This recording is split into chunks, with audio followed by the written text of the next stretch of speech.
Assalamualaikum warahmatullahi wabarakatuh. Hi everyone, how are you today? Bagaimana kabarnya? Semoga sehat-sehat semua ya, amin. Hari ini kita masih akan melanjutkan materi tentang things in the classroom, bab terakhir. Silakan dicermati videonya dan ada latihan soal juga. Silakan kalian membuka LKS page 10 and page 11, halaman 10 dan 11. Maksud dari poin A LKS halaman 10 ini adalah how to borrow something politely. Bagaimana meminjam sesuatu secara sopan. Di sini yang contoh pertama ada dialog antara A dan B. Yang A bilang, "May I use the broom please?" Nah, may itu artinya bolehkah? I itu adalah subjek yang artinya saya. Use artinya menggunakan. The broom, kemarin kita sudah belajar bahwa broom itu artinya sapu. Dan please adalah kata yang digunakan untuk memperhalus kalimat. Biasanya kalimat perintah, kalimat larangan, terus yang ini juga bisa. Kemudian si lawan bicaranya yaitu si B bilang, "Sure, here you are." Artinya, ya atau tentu, ini dia. Nah, untuk contoh kalimat yang kedua adalah may I borrow your pen please? Bolehkah saya meminjam pulpenmu? Terus yang ini jawabnya I'm sorry, I'm using it. Berarti nggak bisa, nggak dipinjemin. Maaf, saya sedang menggunakannya. Seperti itu. Nah, selain menggunakan may, bisa juga menggunakan can. Jadi tadi may I, yang contoh berikutnya adalah can I. Artinya adalah dapatkah atau bisakah saya borrow sama tadi, meminjam your pencil, pensil kamu. Nah, kemudian untuk jawabannya menggunakan sure atau of course kalau kalian bisa meminjamkannya. Kalau kalian nggak bisa meminjamkannya, bisa menggunakan I'm sorry, I'm using it, sedang digunakan. Sekarang kita lanjut ke poin B, asking for the function of the things in the classroom, menanyakan fungsi benda-benda di dalam kelas. Jadi kan setiap benda itu punya fungsi masing-masing. Seperti contohnya sapu, fungsinya untuk menyapu. Yuk sekarang kita langsung lihat contoh kalimat nomor 1. What is the eraser for? Kalau dalam bahasa sehari-hari bilangnya, untuk apa penghapus itu? The eraser is for cleaning the blackboard. Jadi eraser di sini maksudnya bukan eraser yang karet untuk menghapus tulisan pensil, tapi di sini untuk membersihkan blackboard atau papan tulis. Next, contoh nomor 2. What are the brooms for?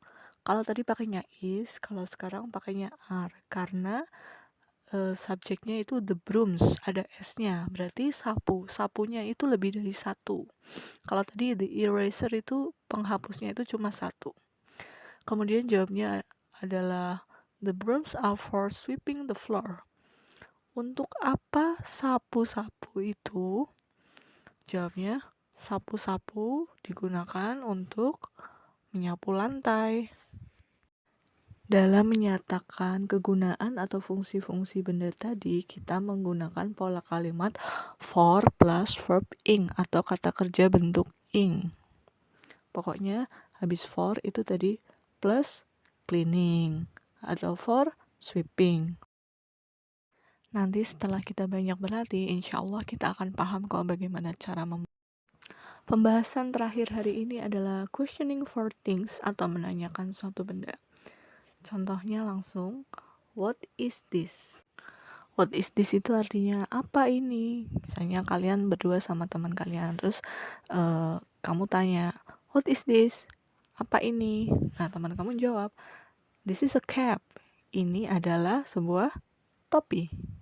Pola jawabannya tergantung pertanyaannya. Kalau pertanyaannya what is this? Jawabnya this is bla bla bla. Kalau pertanyaannya what is that? Jawabannya pakainya that is bla bla bla. Dan kalau pertanyaannya pakai what is there? Jawabnya tinggal there is apa gitu ya. Sesuai nama bendanya. Okay, let's do the exercise together. Yuk kita bersama-sama mengerjakan latihan ini. Nomor 1. May I borrow your bla bla bla? Of course. Nah, di situ ada gambar sabuk. Sabuk kira-kira bahasa Inggrisnya apa ya? Betul, jawabnya adalah belt. Berarti, bolehkah saya meminjam sabuk kamu? Ya. Kalau yang kedua ini menanyakan nama benda. What is this? This is a nama dari tempat sampah atau bahasa Inggrisnya tempat sampah adalah dustbin. Nah, nomor 3, a broom is for bla bla bla the floor. Ini menanyakan fungsi dari benda yang ada dalam gambar. Nomor 3 itu kan ada gambar anak perempuan lagi nyapu. Berarti sebuah sapu digunakan untuk menyapu lantai. Bahasa Inggrisnya menyapu adalah sweeping.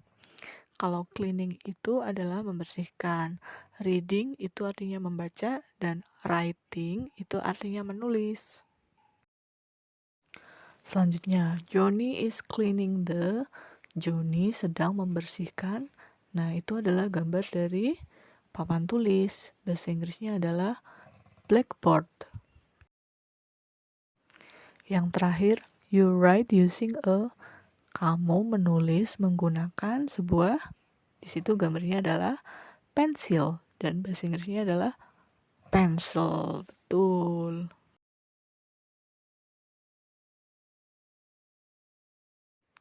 Alhamdulillah itu tadi materi untuk hari ini dan ada sedikit latihan soal di akhir video.